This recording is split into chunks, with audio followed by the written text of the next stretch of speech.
Le débrief de la matinale, les temps forts de ce que vous avez entendu ce matin sur Europe 1. La France doit-elle livrer ses Mistral à la Russie ? Écoutez la réponse de Xavier Bertrand, député UMP, ancien ministre du Travail et candidat potentiel à la présidentielle. Il était l'invité de Jean-Pierre Elkabbach tout à l'heure à 8h20. Il faut livrer ses Mistral. Quand la France s'engage, qu'elle signe un contrat, la France honore sa signature.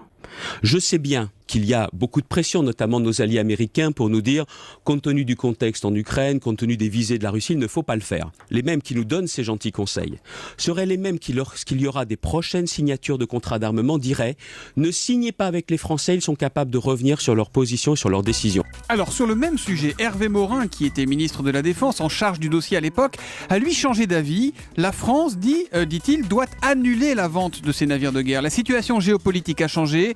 Écoutez Hervé Morin, il était dans la question qui fâche de 7h15 sur Europe 1. À l'époque, je vous le dis, Saint-Nazaire n'avait plus de boulot, les chantiers navals étaient sur le point de fermer. Mais Poutine était déjà Poutine.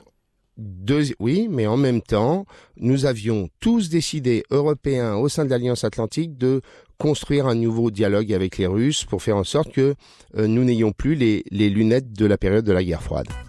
Surpopulation, manque d'effectifs, insécurité. La prison des Baumettes à Marseille est au bord de l'explosion. Notre correspondante Nathalie Chevance a rencontré les familles de détenus qui n'en peuvent plus. Écoutez, c'était à 8h sur Europe 1. On se désinfecte quand on rentre à la maison, tellement c'est dégueulasse, les parloirs, tout en fait, tout est dégueulasse. On est des bêtes. Vous sentez votre fils en insécurité dans la prison ? Mais oui, bien sûr.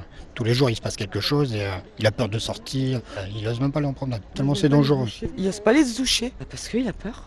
Il se douche dans la cour. Enfin, il faut arrêter quoi. C'est pas la République là, c'est la loi du plus fort. Voilà. C'est des animaux. Et on ressort de là, on est détruit vraiment.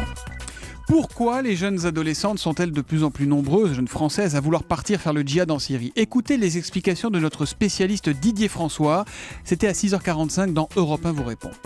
On est quand même là beaucoup plus proche de la mauvaise crise d'adolescence que de la radicalisation politique ou religieuse pure.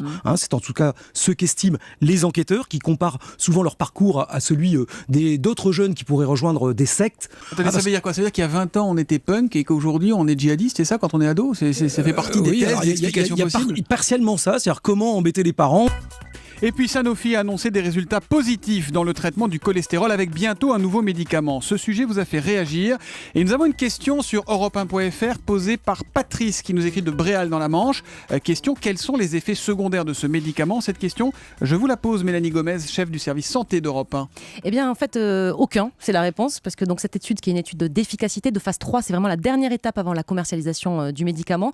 On a comparé un groupe placebo, c'est-à-dire des gens qui prenaient un médicament qui n'avait pas de principe actif à l'intérieur, à un groupe qui prenait ce nouveau médicament. Et résultat, il n'y a eu aucun effet secondaire grave. En tout cas, il y a eu 7% de rhinopharyngite dans ceux qui prenaient du placebo et 7% également dans l'autre groupe. Donc, aucun effet secondaire. Donc, un médicament qui paraît sûr, en tout cas, pour en l'état. l'instant, prometteur, en tout cas, avec un an de recul dans cette étude.